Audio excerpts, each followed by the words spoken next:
Xerfi spécifique, le département études sur mesure de Xerfi fait ici le point sur l'industrie des pompes et compresseurs en 3 séries de données. La première série retrace la production française de pompes et compresseurs dominée par les filiales de multinationales étrangères comme Willow, Linde, KSB ou Borg-Warner.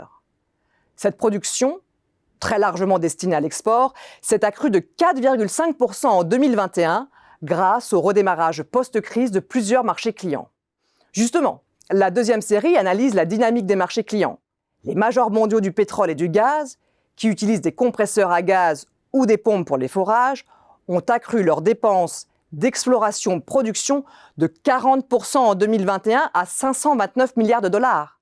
La construction, elle, a bénéficié des premiers effets de plans de relance à travers le monde.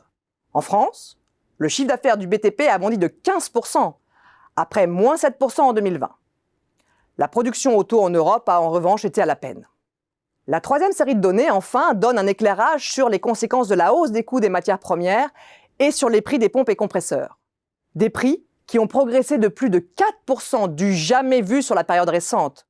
Faute d'un redémarrage trop lent des secteurs amont, mines, sidérurgie, métallurgie, etc., et de la supply chain, le coût des approvisionnements a flambé alors qu'il représente 45% du chiffre d'affaires des fabricants de pompes et compresseurs, plus 120% pour l'acier par exemple, sans parler de l'énergie ou du transport de fret maritime qui se sont eux aussi envolés.